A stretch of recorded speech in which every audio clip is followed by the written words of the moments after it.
4. La ville devient territoire. Première partie. Les rues mortes.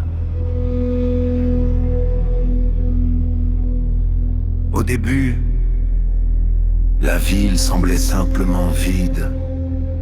Vide comme une maison où quelqu'un vient de mourir. Les avenues autrefois saturées de circulation ressemblaient désormais à des fleuves de métal immobile. Des centaines de voitures restaient bloquées au milieu des routes. Portières parfois ouvertes. Phares parfois encore allumés faiblement grâce au dernier souffle des batteries. Certaines avaient été abandonnées, moteurs tournants. D'autres contenaient encore des silhouettes assises derrière le volant. Je ne regardais jamais trop longtemps à l'intérieur. Le silence était devenu pire que le bruit. Avant, la ville vivait dans un chaos permanent.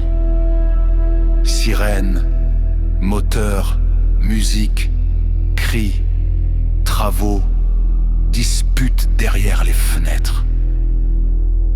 Maintenant, le vent suffisait à remplir des quartiers entiers. Chaque petit son semblait énorme, comme si le monde entier retenait sa respiration. Je marchais lentement le long des immeubles, toujours près des murs, jamais au centre de la rue. Je ne savais même plus exactement depuis quand mon corps avait commencé à adopter ses réflexes. Peut-être après Adrien, peut-être après le parc, ou peut-être parce qu'une partie primitive de moi comprenait déjà que l'époque humaine était terminée. Au début du chaos, certaines avaient été brisées dans des pillages rapides. Mais ce qui restait désormais n'avait plus rien d'humainement violent. Les objets avaient simplement disparu, comme si les derniers survivants étaient venus prendre uniquement ce dont ils avaient besoin avant de s'éteindre à leur tour. Dans une pharmacie éventrée, des boîtes de médicaments jonchaient encore le sol. Les comprimés écrasés formaient une poudre blanche qui ressemblait à des cendres. Dans une boulangerie, les pains étaient devenus noirs et durs comme des pierres. Personne ne reviendrait les acheter. Le plus étrange, c'était les écrans. Certains fonctionnaient encore par intermittence. Dans une vitrine d'électroménager, une télévision diffusait toujours un journal d'urgence sans le son. Le présentateur parlait devant une carte rouge saturée de zones contaminées. Mais ses yeux semblaient déjà absents. Même à travers l'écran, on sentait qu'il récitait des phrases. Comme une machine biologique qui termine une tâche avant extinction. Je continuai ma route vers le centre-ville. Plus j'avançais, plus les rues devenaient silencieuses. Les oiseaux eux-mêmes semblaient avoir quitté certains secteurs. Il restait seulement des corbeaux. Toujours les corbeaux! Ils observaient depuis les réverbères ou les toits d'immeubles, immobiles, comme s'ils attendaient quelque chose. Parfois, je croyais apercevoir un mouvement derrière une fenêtre, une silhouette, un visage. Mais quand je relevais les yeux, plus rien. Ou alors, une forme reculait très lentement dans l'obscurité intérieure.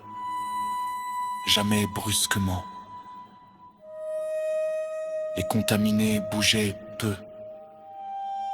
Ils économisaient tout, leurs gestes, leur souffle, leur énergie, comme des reptiles chauffés par le soleil avant l'attaque.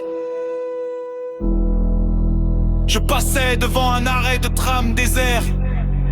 Une poussette renversée reposait sur le trottoir vide. Une petite couverture pendait encore sur le côté, remuée lentement par le vent froid. Je restais figé devant elle. Mon cerveau essayait encore d'imaginer une logique humaine, une fuite, une mère partie chercher de l'aide, un accident. Mais au fond de moi, je savais, les logiques humaines disparaissaient. Le monde fonctionnait désormais autrement. Je repris ma marche, toujours lentement, toujours en contrôlant ma respiration. Parce que j'avais commencé à comprendre certaines règles. Les contaminés réagissaient aux comportements anormaux, la panique, les mouvements brusques, les courses.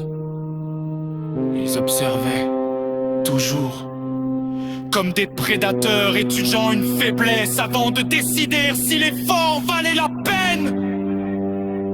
Et plus je traversais la ville, plus une vérité devenait évidente.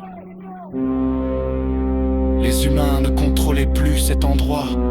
Les tunnels de métro ressemblaient à des terriers géants. Les parkings souterrains exhalaient une humidité chaude et organique. Des frottements, des souffles, des choses discrètes, vivantes. La ville n'était plus une civilisation. Elle devenait un territoire.